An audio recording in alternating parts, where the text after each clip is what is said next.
একান্ত আলাপচারিতায় কথা বলতে দেখা যায় ড্রেসিং রুমে বিরাট কোহলি এবং রবি অশ্বিনকে, এবং তাদের সেই ডিসকাশন আপলোড করা হয় স্টার স্পোর্টসের অফিসিয়াল চ্যানেল থেকে।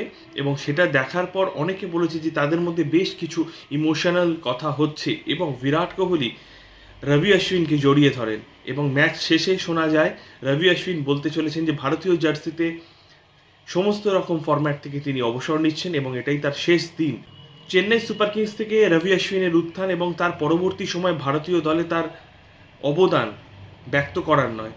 অসাধারণ একজন অ্যাথলেট, লোয়ারে ব্যাট করতে নেবে তিনি যেভাবে ধরে খেলে রান করেছেন, পারফর্ম করেছেন, ১৭ রান করেছেন। আমার মনে করা তো অস্ট্রেলিয়ার জেসন গিলেস্পির কথা, সেও কিন্তু এরকম লোয়ারে ব্যাট করতে নেমে বেশ মাটি আঁকড়ে পড়ে থাকতো। তো রবি অশ্বিনের তুলনা রবি অশ্বিন নিজেই, আমি কোনো কম্পেয়ার করছি না। সে যেভাবে ভারতীয় দলকে সার্ভ করেছে তার জন্য আমরা গর্বিত।